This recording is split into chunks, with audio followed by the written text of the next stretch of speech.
You are watching Access LaPorte County Channel 97. Coming up next is the January 22nd meeting of the Michigan City Sanitary Board. You can find more information for this meeting at www.accesslaportecounty.org. I guess we'll call the meeting to order. Good evening, Michigan City, Indiana. So, love having all of you there. I love starting meetings with a little bit of extra energy like that because these are exciting times. Even though it's cold out, we got a lot of good stuff going here in Michigan City, and the actions of the Sanitary District are a key part of that. With that, I'll call the meeting to order. Rachel, could I encourage you to do a roll call for us? Yeah, sure. Andrew Sperling? Here. Don Becker? Here. Tim Warner? Here. Linda G. Simmons is absent. Yes. And Tansfall is absent. Okay. Thank you. Next item is the election for 2025 Board of Sanitary District Commissioner Officers. If I may, sir, Please. I would like to ask to be suspended until next month due to the lack of full body present. Is there support for that? Sure. So if you could just get a motion to table? Get a motion. I'll second the motion. Any further discussion? All in favor, signify by saying aye. Aye. Aye. All right, next meeting. Item 4, approval of minutes from Wednesday, December 18th, 2024 regular meeting. I'd like to make a motion to approve the minutes held on Wednesday, December 18th, 2024. I will second that motion. Any further discussion? All those in favor, signify by saying aye. Aye. Opposed? Motion carries. All right, number 5, public comment. And we did have a little discussion at the last meeting about public comment relative to whether we have public comment on every item or just the beginning or just at the end. As a compromise, I'm suggesting for this evening that we ask for public comment now, but if somebody in the audience has a specific item that they want to expound upon at the point it comes up on the agenda, if you would identify that now, then we'll be prepared and can keep the meeting moving efficiently. So, does that sound good to you guys? Okay. So let me call for public comment. Anybody from the public like to make a comment? Yes, sir. Hello, Scott Mellon, 200 Kenwood Place. I very much appreciate that discussion about public comment. I think that's a great solution. It's hard to comment on a meeting at the beginning and then remember what you wanted to say a month later. So I think that's a really good solution. In my brief review of last month's meeting, I would hardly endorse the idea of switching away from chlorine gas as a disinfectant to UV. That just sounds like a great poisonous thing to get away from handling, because that can kill you. So that's a winner. That's a great thing. If my understanding is correct, we were in the, I can't think of the right word. We were going to get Hammond's excess garbage truck, or we were going to get on a garbage truck. My understanding is that fell through. Is that incorrect? It's incorrect. Okay, great. So that ARPA fund is still going to go towards that garbage truck. Parked in the garage. Oh, fantastic. We have a new garbage truck in Michigan City. I brought this up at last night's city council meeting. My lovely neighbor, his property line is next to my driveway, where he has had his Christmas tree sitting for the last 3 weeks. I know we've been going through a lot of refuse things, and we're getting a handle on things. I've noticed recently in my neighborhood they're using the one-armed bandit to collect garbage, which is great, efficient, love the truck, it's quiet, very efficient. But what is the district's plan for those odd objects? Or, I know everything's supposed to fit in your garbage can, but we all know a Christmas tree does not fit in your garbage can. And that is kind of a usual part of the municipal waste stream around Christmas, at the end of Christmas. So what is our plan going forward for these odd things? What is our plan? Because these are one-man trucks, you know, for things that don't fit in the bin.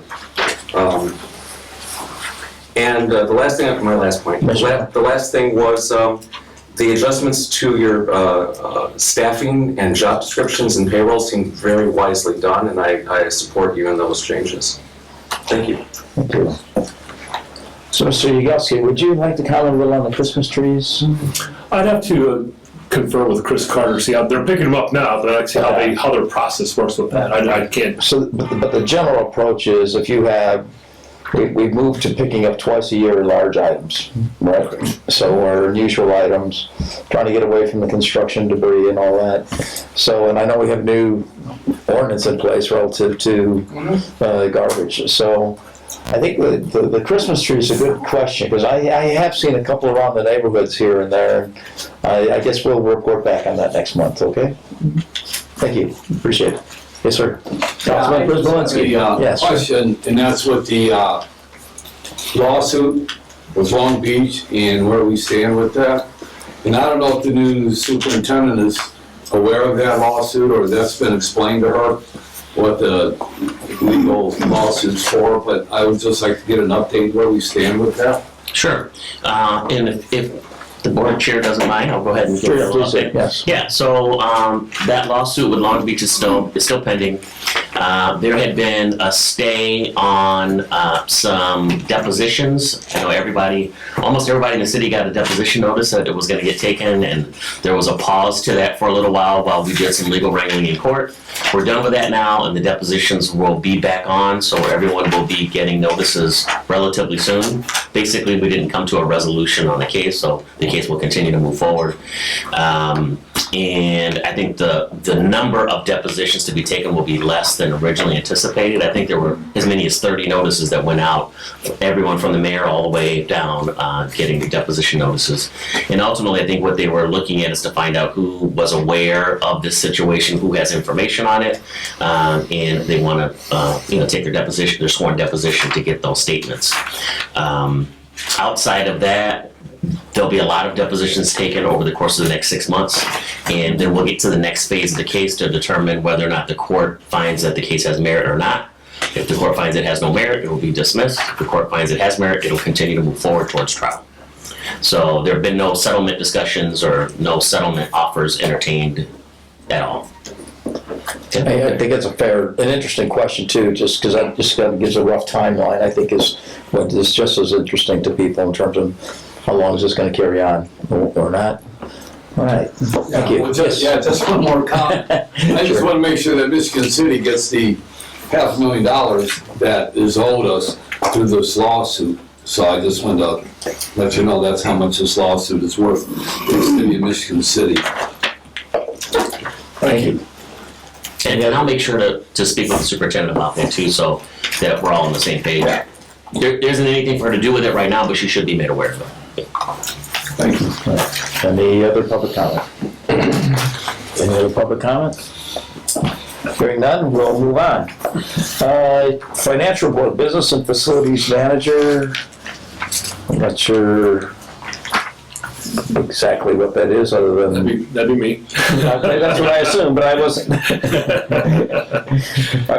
But this says business facility. I thought you were general manager, so I'm just kind of. It just keeps. So you just keep it cutting keeps whatever. changing. I just keep it. Yeah. Okay. Change it to slide this over to little. Gotcha. Okay. Gotcha. Thank you. As of December 31st, 2024, our balance at bank, and this is all with our investment, so I also want to say that was also checked today. So our operating fund account is $1,788,960.53. Our tax levy fund is $2,951,715.38. Our Indian Springs Remation Fund is $3,765.45, and our Car Fund is $222,267.64. Thank All you. verified by our city controller, Aaron Wall. I appreciate that. I think that's important, particularly when we get to the invoices and the other expenses. Absolutely. So, and I just make sure the sanitary district tax levy was $2,951,000. I thought you said $2 billion, but maybe. Oh. Just We have a brand new plan to almost $2 billion. We have a brand new plan. All right. Item number 7, Harris Law Firm. A number of invoices here. That would be me also. I would. Yes, please. Through the course of the month, and we've talked about this last month, and I will address it again at the end of this vote, but right now for the monies that he's accumulated throughout the course of his his representation for the month, one charge of $168.75, that's been authorized. Another charge of $562.50, also authorized, and the last charge of $731.25, also authorized. Those are extra beyond the scope of his duties, one of them being the Long Beach lawsuit. So I ask that all three of those separate invoices be paid directly. And a motion to consider that. Question, was there an invoice number for the $731.25? I think that was the other two combined. That is what it is. That's right. Yes. So there's really three invoices. Yes, just so you're familiar with the format of it, what I typically do is submit an invoice for each particular matter that we're working on, and then there's like a summary bill that includes each of the matter with it totaled. So it looks like three separate bills, but it's two individual bills and one summary that totals them all up. And then every So, and then the retainer separate, which I think you want to So do separately. but 731.25. That's it. I understand. I'd like to make a motion to approve the invoices as stated. Is there a second? I will second that. Any further discussion? All in favor, signify by saying aye. Aye. Opposed? Motion carries. Anything over to item C, January retainer. Well, this is the retainer due bids for the month of January, which I would also recommend paying that $5,000 retainer. And with this hand in hand, which we discussed last month, and I'd like to bring up to the board this month, is we just approve it in advance for the remainder of the year. So it'll be $5,000 through the 2025. So I would like to do that, so we don't keep bringing this up every month. I think we talked about that last month, so. It was acceptable, yeah. So in essence, the retainer fee for the year is $60,000? Correct. Okay, so more or less, the motion then would be to support a retainer fee for the entire year of $60,000. Is that Yes. suggestion? All right. Okay. I'll make a motion to approve that retainer. I will second that motion. Any further discussion? All in favor, signify by saying aye. Aye. Opposed? Motion carries. All right, item number 8, Christopher B. Burke Engineering LLC, December 2024 progress memo. There's two things with this. Number one is I'd like to first introduce Al Wallace, who's our new employee that was just recently hired for our department, who is working directly with our collections department. He also is a former employee, just retired from Christopher Burke, so he's able to give the Christopher Burke report for us. Thank you, Mr. Yagelski. Good evening, good afternoon, board members. In your board packet is the page-and-a-half monthly report for December. Highlights a number of the bullet items that my former colleagues Jenny Miller, Adam Downey were working on in support of Sanitary District activities. The top of page 2 of the report, Burke has identified there is... Excuse me, Al. Just a second to find this in our report. Chris just had with the additional materials. Oh, it's just with the additional materials. All right, thank you. Thank you. I was going to say, I didn't remember saying that, but thank you. Okay, continue. That's the usual format that they've been using. Should be. That's right. Yeah. And then page 2 of the short report on the top, Burke has identified there's an additional remaining budget of approximately $8,400 from the work, from the contract from last year.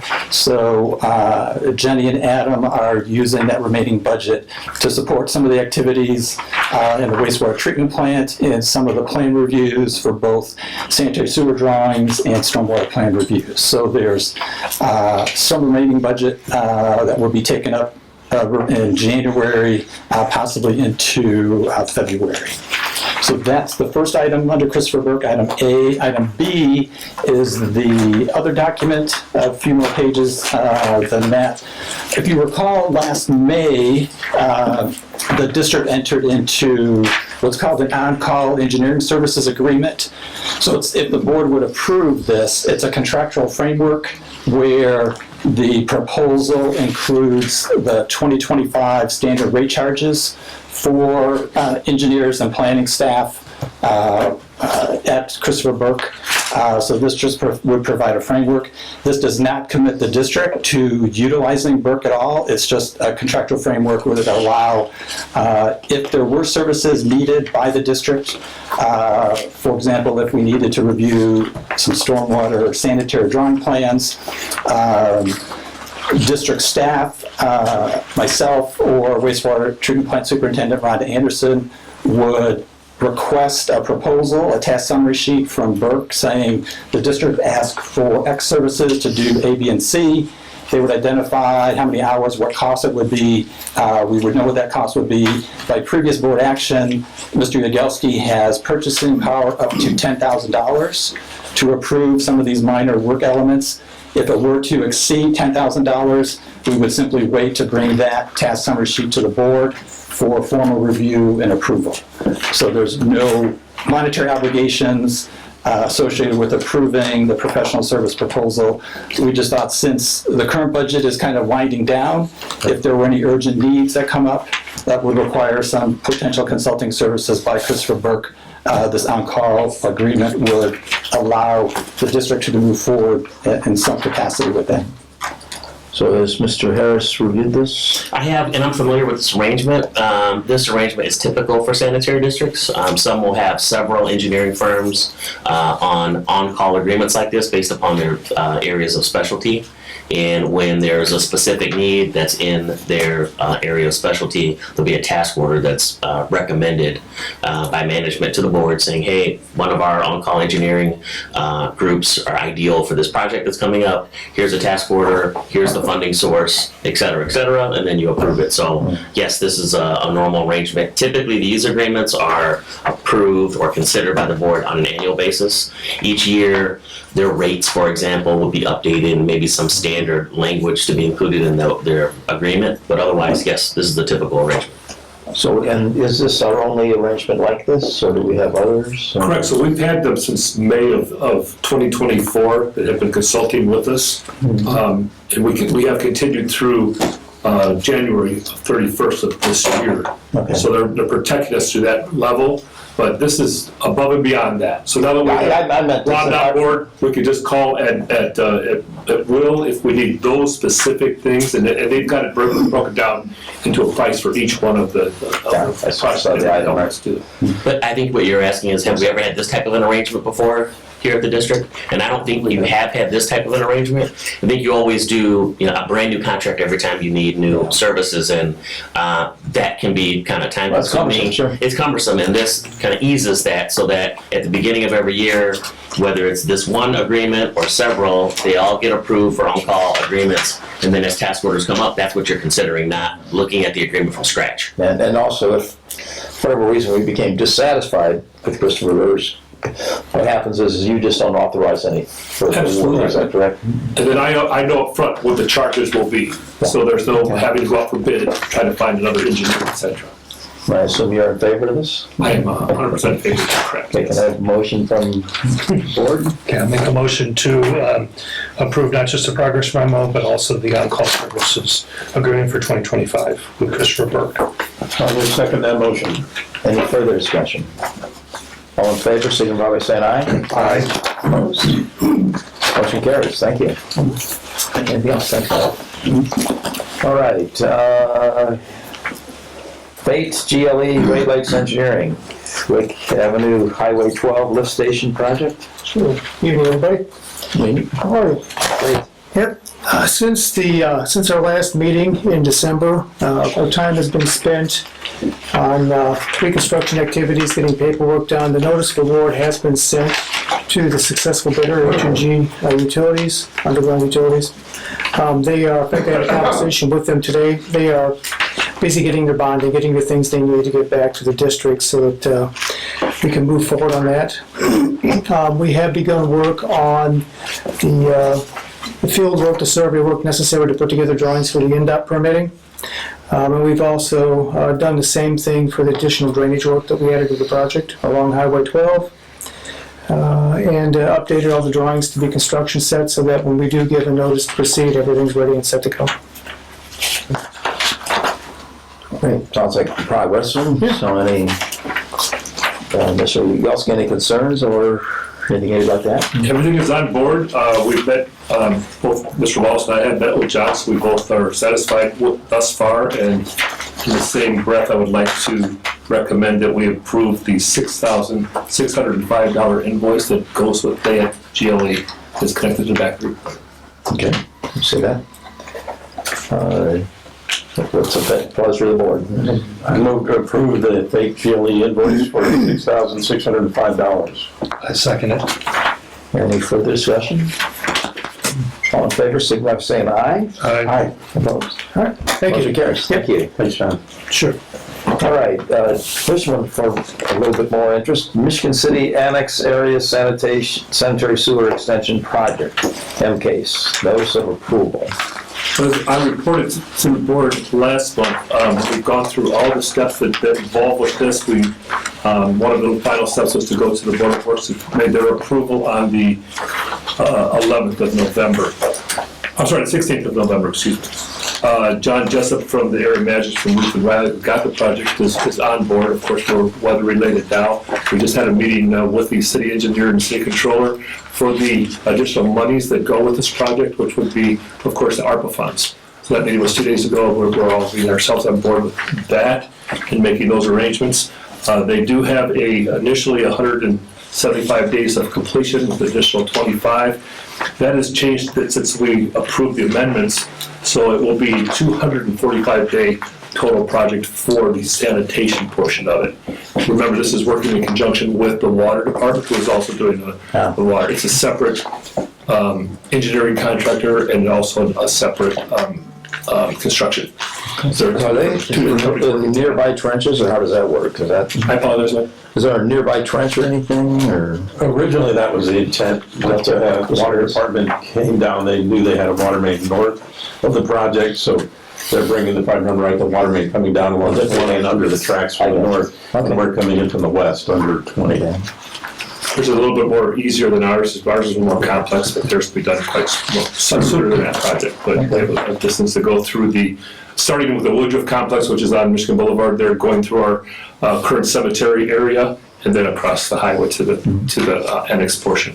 So I think one of the things that just reviewing the information is, we're installing a new line. In fact, 2 new lines, right? One larger, and so where we have a sort of 10-inch and let me look here.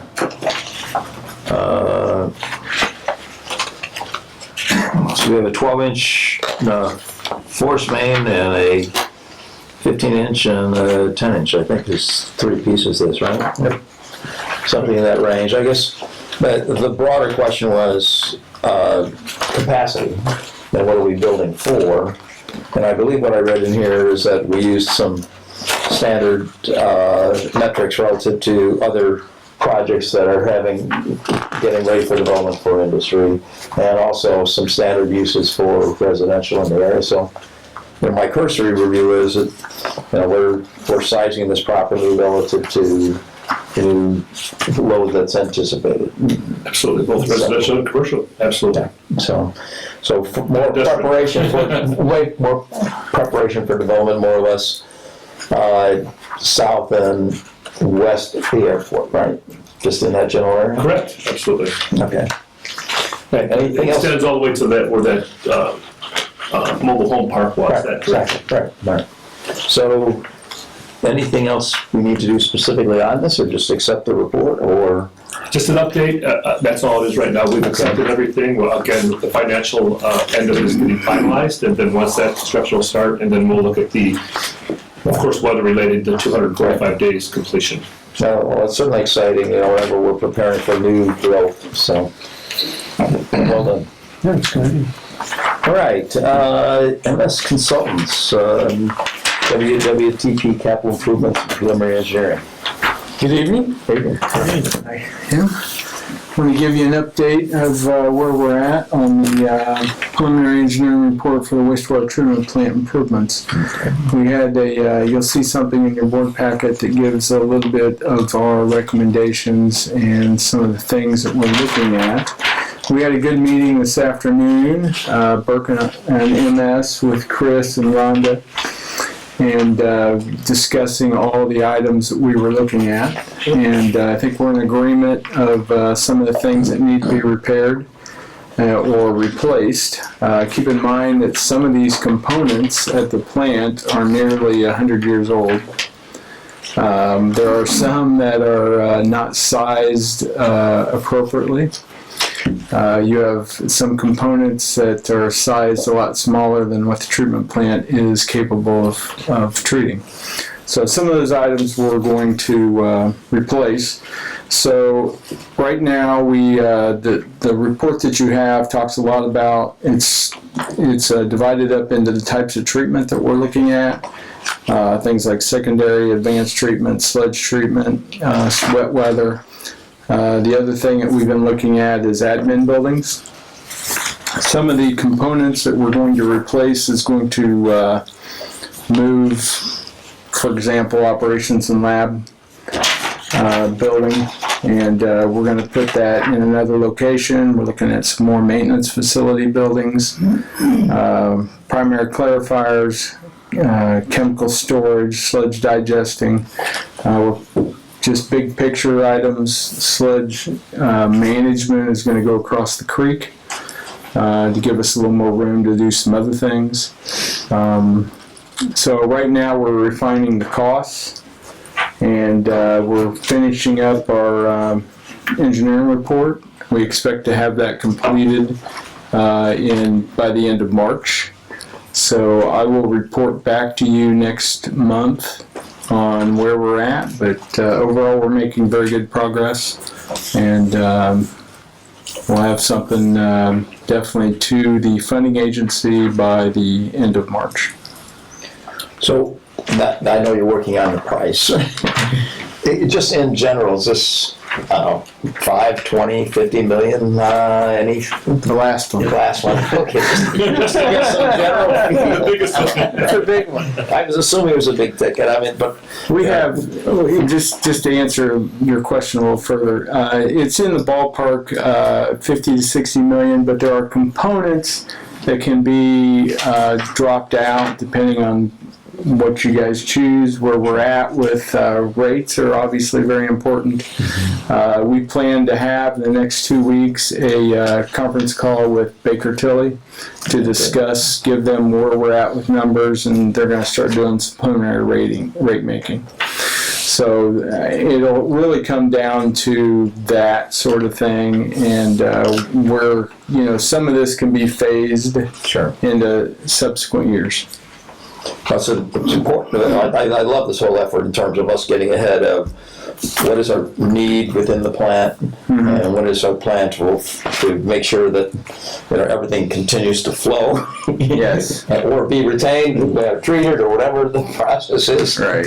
This is not something you're going to wake up in the morning and try to do something with. So, and without good planning, you're not going to end up with a good result. So, and also, I think it's obviously going to help us make our case, because prices do go up, and we do need to be fiscally responsible when we put forward any request for funding from the public or whatever agency it's from. So this is good due diligence, and I certainly, I don't understand everything in the report, but there's a lot of bullets in here to look at. There's a lot of depth between each one. So there's a lot of detail in there, and we've the report will be about as thick as your board packet or thicker, and it'll have a lot of detail in it. Well, if you give a high-level summary, and Chris trusts you, and we'll trust you, and we'll give you a high-level summary. Much appreciated. All right, thank you. Any questions? Any questions? Okay. All good. Thank you. Thank you. All right, this is an interesting one too. Cheney Run Stormwater Treatment Area Year 4 Monitoring Report. Back again. Lots of hats today, huh? He's got his feet wet totally now. I don't know if I've been taking the job. It's been interesting. Yeah. So this time in your board packet, there is the report, the Cheney Run report. It's got the kind of pinkish purplish cover on it. If you can think in the city where near Michigan Boulevard, Carroll Avenue, there's McDonald's on the north side, Subway. You go further south on Carroll, there's a low spot there by the Michigan City Administration School. There used to be a big open ditch there. It was called Cheney Run. And then back in the early 80s, mid 70s, that whole ditch was converted to a piped system. It was about 78-inch diameter storm sewer. Probably, I'm going on memory, maybe a third, 50% of all stormwater in Michigan City ends up in Cheney Run, which is a direct outfall to Trail Creek. So back in 2019, 2020, the district got funding, grant funding to do a water quality feature where the stormwater discharges into Trail Creek. So basically, instead of going directly into the creek, there was a diversion of Cheney Run to go through a forested wetland. Wetlands were created, so that does some settling out of solids before that water goes into Trail Creek. So it was a stormwater water quality improvement project. So that was completed in 2021. And if you go to page 1 of the report, chapter 1, introduction, up here, that identifies Army Corps of Engineer permit, item, water quality certification permit, 2 DNR construction and floodway permits. So there was a significant amount of permitting had to be done to make these modifications. A requirement of those permits is to have annual monitoring reports. So V3 completed for 24, the annual monitoring report. So we've included most of that report here. The text of it, there's many appendices to it. And then if we go to the conclusions on page 8, so we've had annual reports in 22, 23. This is the annual report for 24, year 4. As we enter 2025, this is the 5th and final year of doing reporting. One thing the V3 observed, and it's not uncommon, the prevalence of Phragmites out there. So they've got some recommendations on how to address that. Also, there's some purple loosestrife. There might need to be some replanting. So their final statement there, the site will be monitored until the end of the 5-year monitoring period or until it is released by the regulatory agencies. So we'll be working internally to review more in depth some of the recommendations of V3. We'll use some of our contacts to reach out to the regulatory agencies, see if there's any pathway to get early release from the permits before the end of the year. So we'll bring this matter back to the board probably by the March meeting to identify recommendations for moving forward. But since we received the report from V3, we wanted to share it with the board so you can kind of see the results out there, and we'll be then making a plan to bring back for review of the board. Okay, any comments or questions? So Al, it looks like you talked about the Phragmites and the purple loosestrife because year 24 not met. Everything else with IDEM has been met, at least this year. IDNR performance criteria, 75% of planted shrubs within the floodway are live and actively growing. That we didn't meet this year. That's going to be addressed this spring to try to get that met. Okay. Yes, and I'm sure it's within the conclusions, page 8, V3 included the summary of different types of plants that we might need to replant out there. So we'll be talking with them, trying to come up with the most effective, efficient way to get that done, and working with the regulatory agencies to see what else we might be able to do to try and get an early release. Yeah, I noticed the same thing because the survival rate on some of the stuff we planted was only 21%. So it's part of this not making it out there. I don't know if there's too much water, not enough sunlight. Who knows what it is? Yeah. Part of it is sometimes when the big storms come and the rush of water comes through where the plants are, it could be difficult. So is this the area just kind of, you got the goofy railroad bridge where you got to stop stop and honk your horn. Exactly. Is that this is to the east of that? West West of that, excuse me, west. Okay, gotcha. Yeah, so if you're driving down Carwick, it's that grass area, which has been naturalized, the former city dump. And then this particular water quality feature is on the west side of the creek. Right. So everything is behind GAF. They were kind of a partner in getting this done. They were very good to work with to get all this done and be able to construct it all. So it was, and it's also, to me, it contributes to the nice park we built there too, just along. yes, because there's part of this also included a walking trail on the west side of the creek. So fishermen can go to either side of the creek and fish through there or just take a walk through nature. Yeah, very interesting. All right, any other comments on this? Well, thank you, appreciate the update. All right, Michigan City Sanitary staff reports.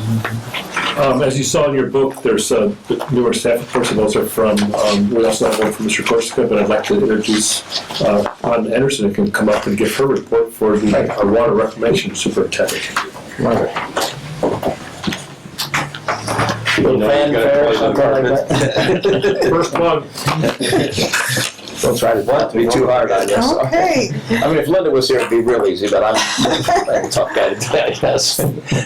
Okay, so for the month of December, we treated 178 million gallons of raw sewage. We averaged 5.75 million gallons a day. And I'm happy to say there are no NPDES effluent limit violations, and that's been the case for several years, as I understand. There were 10 rain events in December, totaling 1.69 inches. 9 of them were minor, but on December 29th, there was over an inch of rain requiring a diversion of the influent flow to the stormwater basin, but it did not result in a CSO, and it is my understanding that that's been the case since 2018, so that's a good thing as well. So my ignorance, CSO. Combined sewer overflow. Thank you. Okay. When the stormwater, when the rain exceeds the capacity of the sewer, then it overflows to our stormwater basin, and then if it is still too much, then it will overflow into Trail Creek. We'll treat it, but we haven't had that in years, and that's a good thing. The peak hourly flow for that day was 13.96 million gallons. There was an unannounced item inspection on December 17th, my second day on the job. Nice. Come on, guys. As you know, item can show up anytime they want, and we have to show them whatever they want to see.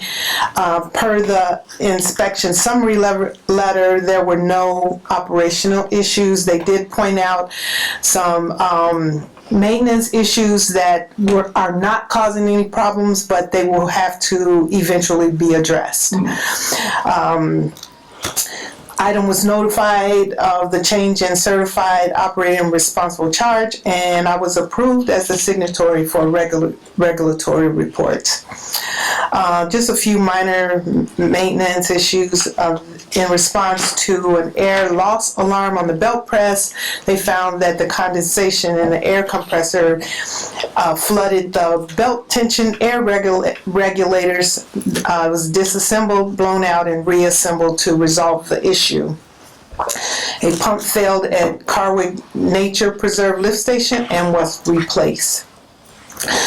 Our land application permit renewal was approved on December 26th and will not have to be renewed until 2034, which is a good thing.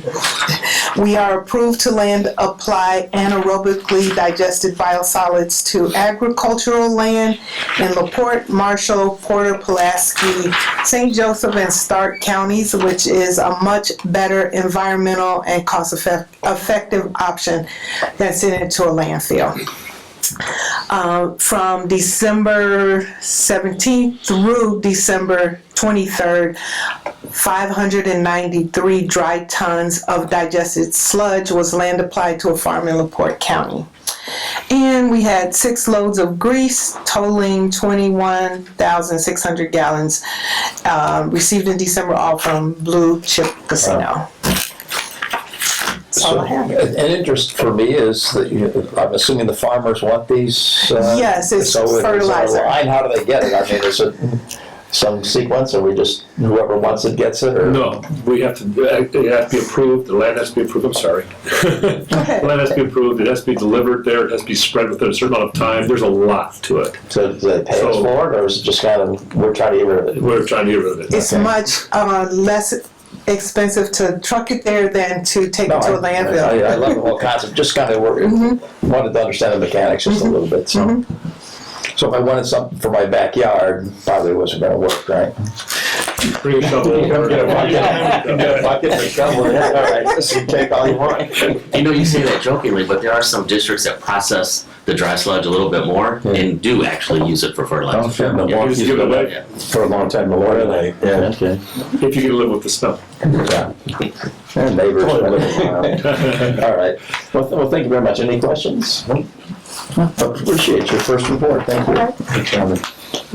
All right. My report is not as glamorous, but again, with the cold temperatures that we've been having, we've been kind of trying to keep things running with, and with the holiday, of course, running with our refuge department. So they had to take a break yesterday, and only worked half a day. So to let the public know too, and we've kind of made announcements through the news media that we've been kind of slowly after this. We want everybody to keep their cans out, and we'll get to you, and we will work through this Saturday. So we're double shifting, we're doing what we can to get everything picked up. But it's just the weather's kind of put us in that back dilemma. With that, as was noted earlier, we do have the new refuge truck, which is the rear loader. That's all equipped, it's all set. We received the paper plate today, so we can actually get it on the road here shortly. We want to get it, of course, properly licensed and ready to go, and then we will put it, and we are insured on it, by the way. And then we'll start a new rotation with that truck and get it into play. That's a diesel truck, and that's a rear loader. So again, we have the 2 one-arm bandits, and then we have the remainders of rear loaders that we utilize throughout the course of the city. And they're revamping that as we speak, where we're trying to come up with a new plan for a 4-day work week instead of a 5-day work week. So that's in the works. We also then are looking at our ServiceScape contract, which is our new contract for the Michigan Boulevard project. That's part of this, of our responsibility being because of the stormwater. So we take care of the center portion of Michigan Boulevard. It goes all the way down, all the flowered areas, all the tree areas that we have there. That's all the responsibility of us. So we're working on that contract now to try to get bidding and to see who's going to take that contract for the year. And when you say that, is this the flowers and the trees and all of the beautification, if you will? Sure. Mulch, okay. I'm glad. I think years ago we had some issues back and forth relative to the quality of our maintenance of our flora and fauna, or whatever we want to call it. And it's such a beautiful, great value in us maintaining that well.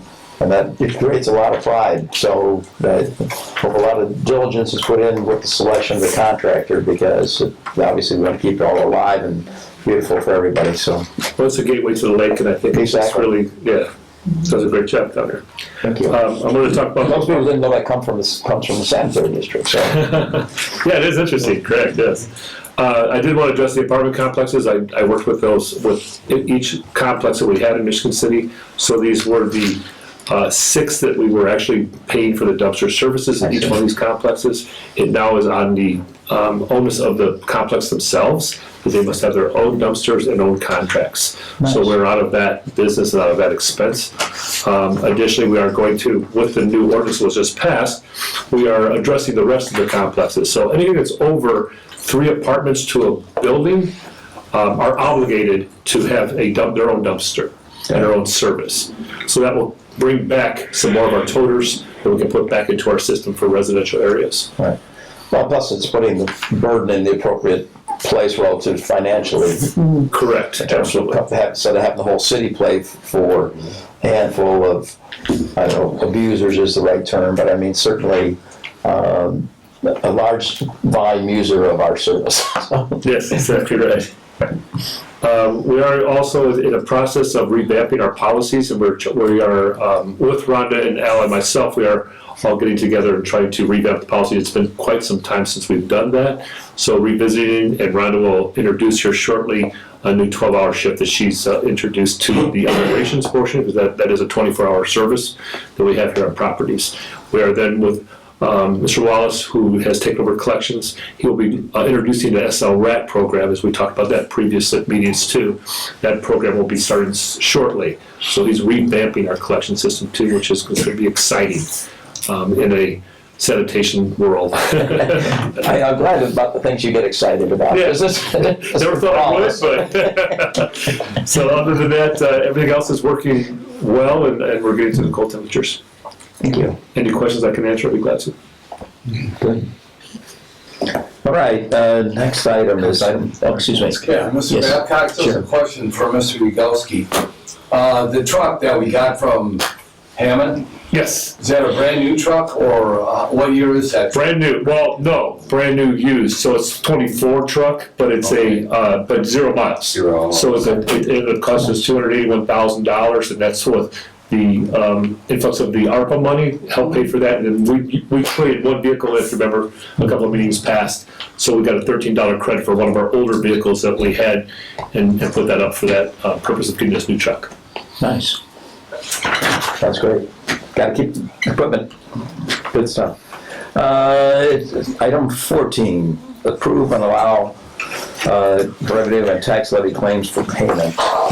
So the claims for this month would be that from the Sanitary District would be $381,854.93. The Sanitary District tax would be $157,226.43. And then, of course, the total claims would be $539,081.36. I recommend that we pay this bill. Pay the claims. And the pleasure of Move to approve the total claims of $539,081.36. I'll second it. All right, and further discussion, I'd like to add a little something, if you don't mind. We went over earlier here the amounts in the Sanitary District accounts relative to what we're paying these bills from. So the first one, the Sanitary District, the $381,000 comes out of an account which has almost $1.8 million in it. The Sanitary District tax amount of $157,000 comes out of a $2,950,000 bank account, and the others were zero. So I just want people to know that we're being prudent relative to we have money in the bank to pay for our bills. So with that, call for the I guess call the motion, right? I've already got the motion, but call the vote. Excuse me. All those in favor, signify by saying aye. Aye. Opposed? Approved. Thank you. Old business. And that's for Stormwater ordinance, and we'll bring Mr. Wallace back again. We're gonna have to get you a seat up near the front here. I'm fine with back in the audience. He's wearing a lot of hats lately. Yes, so in your board packet, there's a green kind of identifier, and that's where it starts with the stormwater ordinance. I've got a handout to help provide some context. Pretty small text. I'm not going to go through every line, but I just want to provide some background. Got a copy for council. Thank you, sir. And this speaks to, we did appear before the board last year on this subject, where IDEM passed some new permit language, which has to be incorporated into local municipality stormwater ordinances. And meeting with Attorney Amber LePage of the city, kind of recognize that in column 2 here on the sheet, there's several gray shaded boxes. So those are the various chapters of the Michigan City Municipal Code. It talks about general provisions, administration, animals, aviation, and so on and so forth. And then within those chapters, the blue lines identify areas where the municipal code speaks to stormwater and drainage. So column 1, you can see there's 1, 2, 3, 4, 5, 6, 7, 8, 9 different sections of the municipal code that cover stormwater and drainage in Michigan City. And discussing this kind of setup with City Attorney Amber LePage, she agreed that we can consolidate these into one area, basically. Well, 9 is easier than 12 or 13 anyway. I mean, come on. Yeah, so it's a little bit easier. And then, so we're just trying to show the different blue areas. We're all going to consolidate into the chapter 46, which is titled Environment. And within, there are several articles there. Now we're proposing a new Article 9, which would be the stormwater drainage ordinance that's included in the board packet.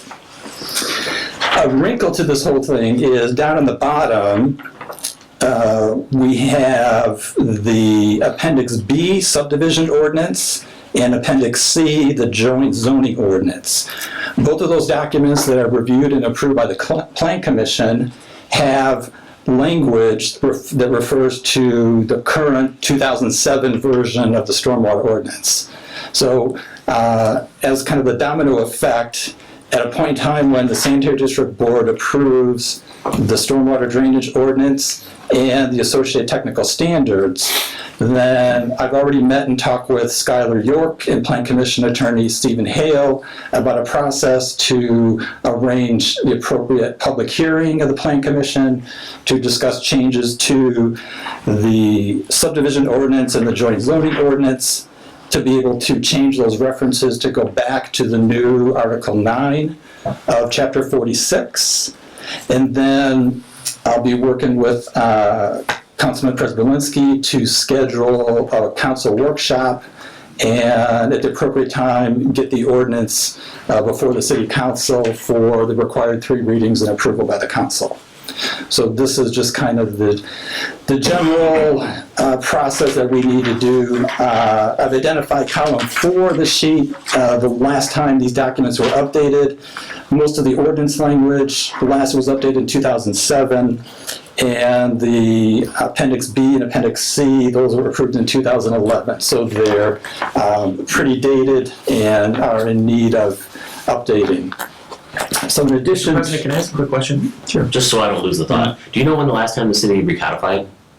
I do not know. It's something to consider because with all these changes, obviously it's only relative to just this, but that's what typically happens during a recodification. About every 10 years, you clean up various sections of the code and they get rearranged the way they should be. Over time, the council adopts different things and they're stuck here and stuck there. Yeah, I would have to say that it's happened in the last 10 years. Just thought to put it out there. Sure, no, appreciate that. And then, so the draft stormwater ordinance before the board tonight is based on Purdue University Local Technical Assistance Program. They prepared a model stormwater drainage ordinance for the state. So many municipalities, MS4 entities are using that model, and that's what this ordinance is based on. The Purdue University LTAP stormwater model. And then for the standards, I went back and looked at the current Michigan City stormwater ordinance.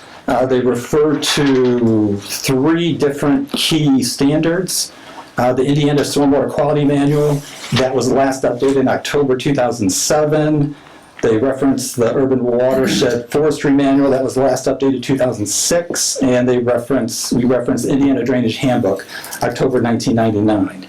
So all of the current technical manuals for stormwater we're referencing in the 2007 stormwater ordinance are very dated and don't incorporate kind of current practices for stormwater drainage.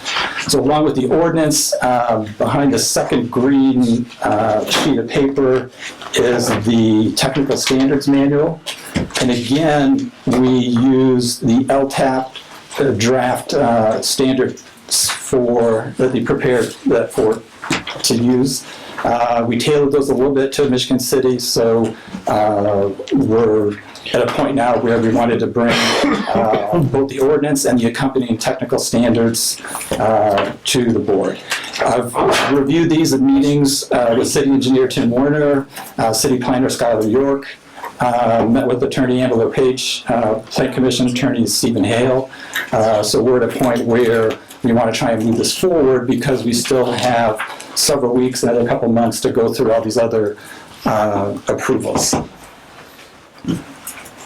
Okay, so in essence, this is a draft today for the stormwater management and the stormwater technical standards, right? Yes, final draft that would be ready for consideration and approval by the board if you so choose to approve. Today?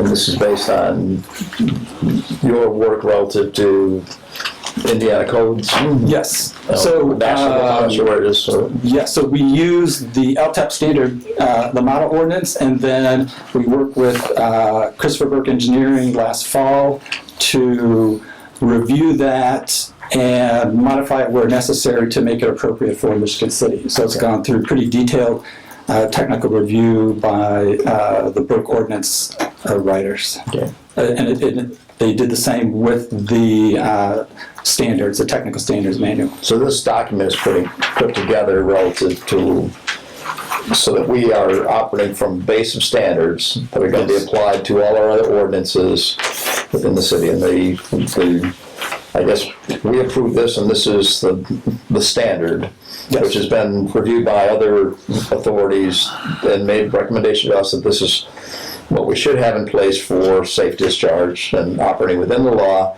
And then the city is going to go through a massive activity to update all our ordinances and everything else to get them aligned with what our standard is that was adopted by the Sanitary District. Is that correct? Approximately what's happening here? Yes. Okay, and I'm assuming, Chris, you read every word of this, or? Well, he's given a presentation, yes, absolutely. Right, But it's time for revamping. Right, well, it's obviously coming from a credible source. So, what's the recommendation of the board? I move to approve the draft of the stormwater management regulations and the draft of the stormwater technical standards manual. I'll second that. All right, any further discussion? I will ask for public comment on this one. Would anyone else like to review this? It's about an inch and a half or so. All right. And a nice thing, it'll go to an open, I'm sorry, in the future, Don will call for an open workshop. For the specific items in the ordinance, and then it didn't even work its way back through, so. So Yeah, try to read the book and understand it all. I mean, it's cold outside, you gotta stay in anyway. So, all right, so we have a motion and a second. Any further discussion? Mr. President, if I could Yes, just add one thing. please. Since you are considering it for final approval today by the board here, I do think that the clerk will want to see a resolution signed off on the board that evidences your approval, because that's the precursor to getting it over to the council agenda for the council to adopt it in the form of an ordinance. Okay. So I can prepare a very short, just generic resolution that says you adopt what's attached, and then get circulated for your signature so it doesn't slow down the process. Okay. I just want you to know when you see it via email or see it circulating, that's why. All right. Okay, That makes it'll be sense. very standard, Just just to to make sure we're satisfy clerk following, yes. requirements, yeah. Exactly, so. Okay. All right, with that said, we'll be expecting a resolution, but today we're following through with the motion to accept the draft ordinances, regulations. Stormwater management regulation and stormwater technical standards manual. All those in favor signify by saying aye. Aye. Opposed? Thank you. And we look forward to the resolution. I'm sorry. Great. If I could bring up one other related thing, I wanted to kind of provide some information to the board as well. In the draft ordinance, in section 511, it talks about a fee structure. And the LTAP model standard ordinance has included provisions where if local municipalities decide to, they can pass the cost of reviewing stormwater drainage plans onto developers. So in the draft ordinance presented to the board tonight, we kind of followed that example to say that The sanitary district, the department responsible to review stormwater drainage plans, has the ability to set an applicable fee for developers to pay for those plan reviews. Some plan reviews are done in-house, more technically challenging reviews are done by consultants. So specifically, the 511E says that the Sanitary District Board can establish a stormwater permit application fee structure. So I prepared this draft resolution tonight. I'm not sure if it would be appropriate for the board to consider this, but in preparing this, did a little research on what our nearby communities are doing. In the city of LaPorte, their ordinance passed last August contains a language that says the city may contract with engineering reviewer when technical review is required. Technical review fees shall be the responsibility of the applicant and shall be paid in full at the end of the plan review process. Technical plan review will be billed to the applicant according to the plan reviewer's current hourly rate. Plan review fees shall be made payable to City of LaPorte. So what they've implemented is plan reviews come in. If they're detailed enough to have an outside consultant, the outside consultant would have a contract with City of LaPorte to review those. Whatever those fees are would be passed on to the developer. Looking But at the fee can be charged whether it's contracted out or not. Yes, correct. Yeah. So looking at what some other entities are doing, the City of Gary, they've established a fee of $250 to do $250 per acre to do plan review, and they've also included built-in fees to do site inspections during construction to cover that cost as well. Looking at Tippecanoe County, they've got a full kind of one-page summary based on acreage and if it's a subdivision, commercial development, industrial, and looking at typical review fees per acre. Those fees, the review fees and inspection fees could range from $225 to $325. So I'm recommending for the board to consider to accompany the ordinance that says the district needs to establish a fee. My recommendation is based on the research of what's going on with City of LaPorte, other counties, other MS4s in the area, the board establish a review fee. There's some challenges if we just say the developer will pay whatever review costs by the engineers, because then we have to get those invoices. Sometimes they occur over many months. The developer needs a permit to start construction, so there's difficulties with getting all those costs. So to start, we recommend just a flat fee based on acreage. So if you have a 10-acre subdivision on the outskirts of town, those drainage plans will be more comprehensive, take more time. So with the sliding scale fee, the $300 per acre seemed appropriate. If we compare that to, it lines up really well with the Tippecanoe County fee structure, with the Gary fee structure. So that would be my recommendation, to start this out at the $300 per acre. Everyone knows up front what those costs are, they're paid.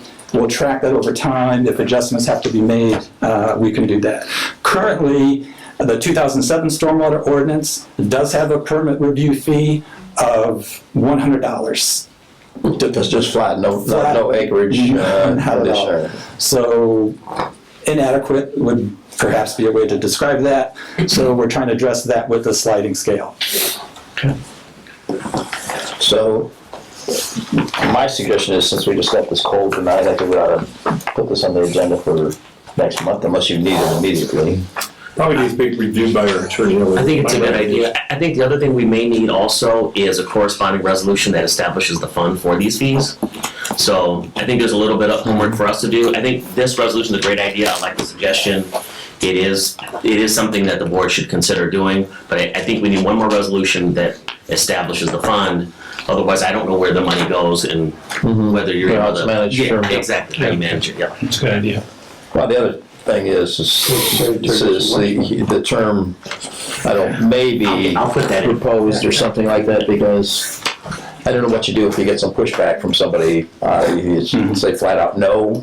I mean, in what conditions is the fee allowed to be waived or not, or do you have to have any of that in there, or is it just kind of It's just what it is. No, I think you can add, you can make it as complicated as you want or as simple as you No, want. my suggestion is keep it simple, but give some room for discretion either by, and maybe it comes back to the sanitary district relative to whether we think a different fee is appropriate. I don't. Where did the $100 go? Yeah, From the well, that's right, yeah. 2007 ordinance. Right. But plus, it wasn't even collected, so I that's, don't know. I have no idea, but that's the reason I'm saying you need the fund There was some established. collected. Right. And who knows, it gets lost in your budget if you don't otherwise have a fund established for it. All right. All right, so the agenda next month then? No, recommended we give it to our attorney to review and come back with a recommendation. Yeah, okay. Good to go then. Okay. Mr. Harris, you good with that? I appreciate the board's review of these documents. It's a lot to go over, but just trying to keep pushing it forward, so we'll No, it's fair. keep pushing it. It's Thank you. results, appreciate it.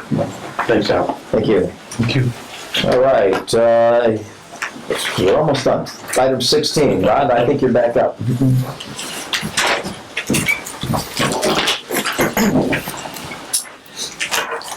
So we are looking at transitioning the operators from 8-hour shifts to 12-hour shifts starting February the 1st.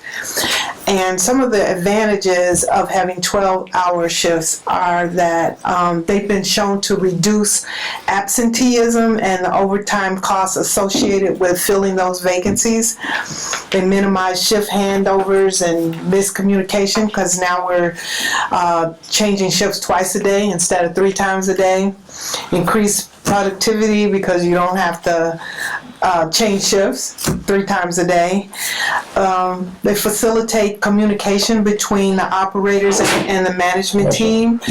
Currently, I never see the 11 to 7 shift unless I make a special effort to come in early or stay late. And they've been shown to improve morale because the operators have more days off, better work-life balance. They spend less time and money commuting, and they have every other weekend off.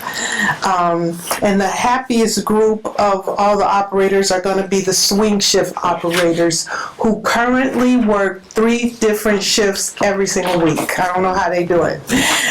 So we're eliminating that swing shift operator position, and they will be a part of the 8 operators in the 12-hour shift.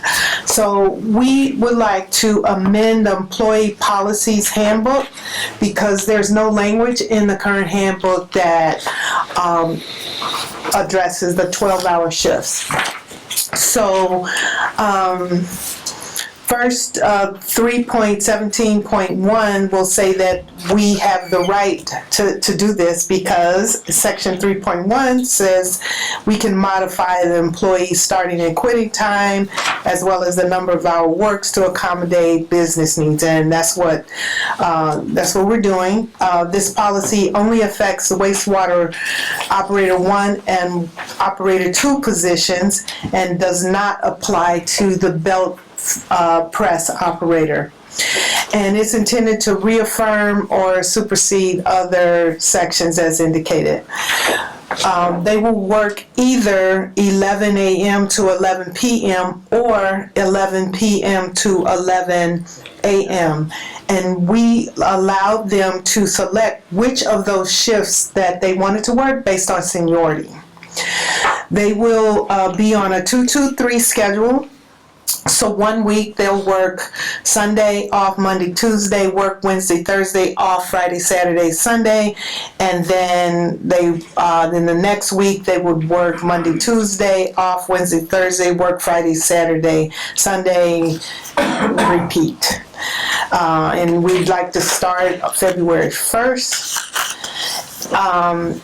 3.17.2 just reaffirms that they will get 8 hours of holiday pay for every holiday that the board has approved, just like they're getting now, provided that they work their regularly scheduled full shift the day preceding the holiday and the first scheduled full shift following the holiday, unless they are on a scheduled vacation or extended paid sick leave under Section 3.9.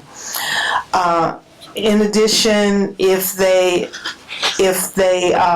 work on a designated holiday, they will be paid at the overtime rate of time and a half, which is what they're currently doing for all hours worked on that holiday only. For example, if they work, say, on Independence Day and they start their shift at 11 o'clock p.m., they are only going to be paid for 1 hour for for working on the holiday, that 1 hour from 11 p.m. to midnight. 3.17.3 says that they will be paid at a rate of time and a half. Their normal hourly pay for all overtime for hours worked in excess of 40 hours, and that's consistent with what they're doing now. For vacation leave, they will, this is consistent with section 3.7, they will receive on January 1st of each year their allotment of vacation days based on their years of service at a rate of 8 hours per day of vacation days earned, just like they're currently doing. But when they work, when they take a vacation day to cover a whole day, they will be charged 12 hours of vacation time used. And if they use less than 12 hours, they will be charged for the number of hours of vacation that they use. 3.17.5 will say that they will receive 8 hours of sick time on the first day of the month, just like they are now, provided that they work at least 8 hours in the previous month. And when they use sick time to cover a whole day, they will be charged 12 hours of sick time used. If they use less than 12 hours of sick time because they worked a portion of their shift, they will only be charged for the number of hours used. Consistent with section 3.16, if they are approved for FMLA leave, when they use a whole day of FMLA leave, they will be charged 12 hours for the FMLA leave. If they work a portion of their shift, they'll only be charged for the hours that they use.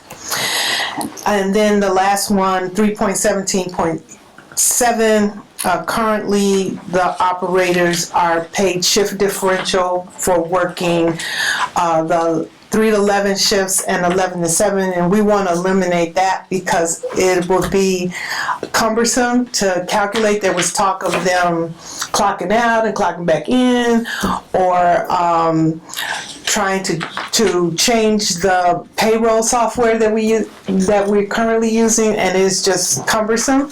And so instead, we are proposing that we just give them an increase of 25 cents an hour for all hours worked.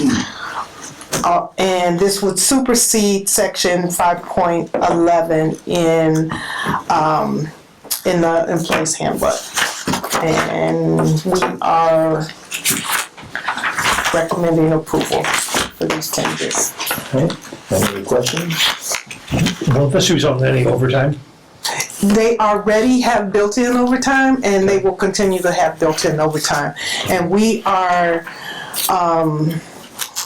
we think that it's going to reduce absenteeism, and it's going to reduce having to cover so many vacancies. And that and some other steps that we're taking that we're going to be bringing to you next month, we think that we can implement some policy that will reduce a lot of overtime. Perfect. And this falls within our salary ordinance. The quarter that we talk about will be just a slight adjustment. I think it turns out to be 23 cents, or if we balanced it all out. So the quarter just rounds it up to a quarter for the shift differential. So I think we are well within our salary ordinance. Yeah, so I have just a couple high-level questions. In general, as an employee, under this proposal, am I making about the same money I'm making now, or less or more? And is the organization getting about the same amount of hours of work from the employees? They already work 24/7. There's 3 shifts every single day, so we're still covering those 24. The plan is always manned. Sure. As in terms of how much they're making, I'm thinking it's going to be about the same.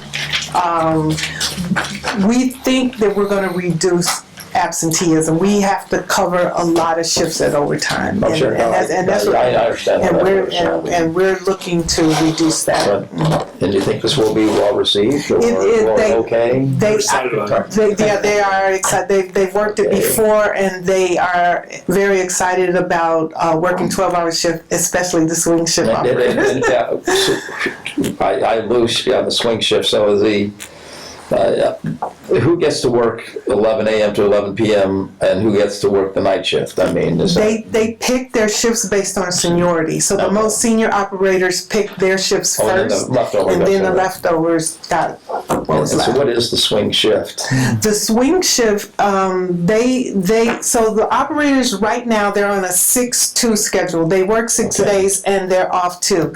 So there's one shift that works 7 to 3, another shift that works 3 to 11, and another shift that works 11 to 7.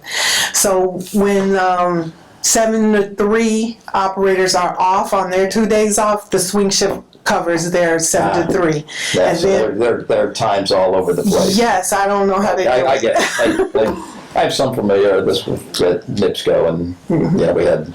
This gives them more days off. No, I understand this. At least And a routine.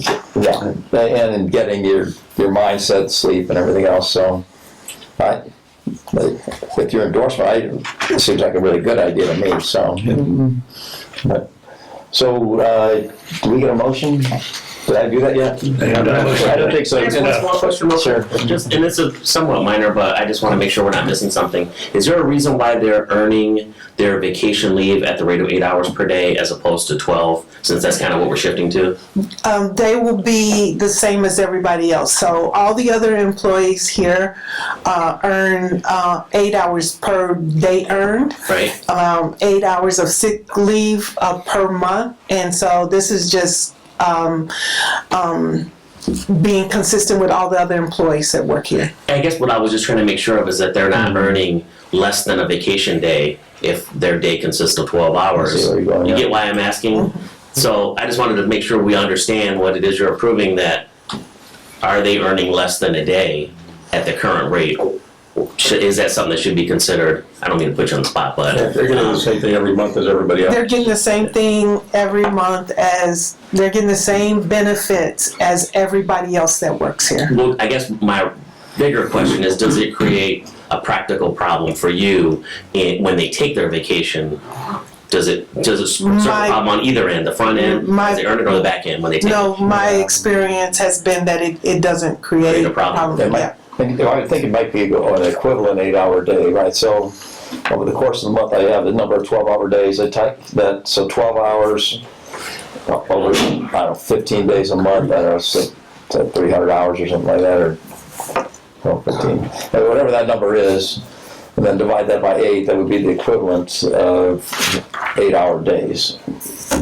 You would just take the equivalent hours over the course of a month and track it back to how many 8-hour days that is, and that counts for the vacation. That would be the way I would consider it. But if you guys have your own thing. We have a set vacations package that they give beginning of the year. Okay. So everybody gets that hour amount, we'll call it an hour amount, and they can divvy that up how they'd like it. They can take up to hour increments throughout the course of the days. So they need to take a 12-hour vacation day, where I would take an 8-hour vacation day. I got that going too, sure. So they have to add them, but they're getting that benefit of having that extra 2 days off. I got you. Okay. With that, so it works out to their benefit. I think it does. So it just seems to align with me. Now, when you add, my vacation day is actually longer than an 8-hour vacation. Then I get a 12-hour vacation. I get it. Okay. And sick, you only earn once a month. Yeah. Beginning of the month. I get it. I get it. Yeah, they'll only work 7 days per pay period, where we all work 10. Yeah. So when look It at it that balances way. out. Yeah, got it. They never work more than 3 days in a row.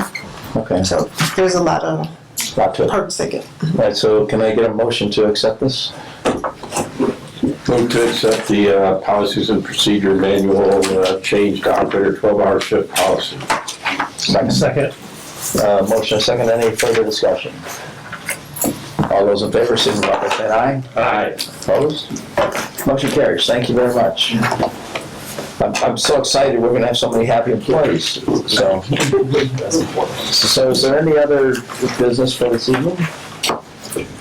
If not, our next regular meeting is February 26th at 4 p.m. Agenda will be put out in advance, and can I have a motion to adjourn? Motion to adjourn. Second.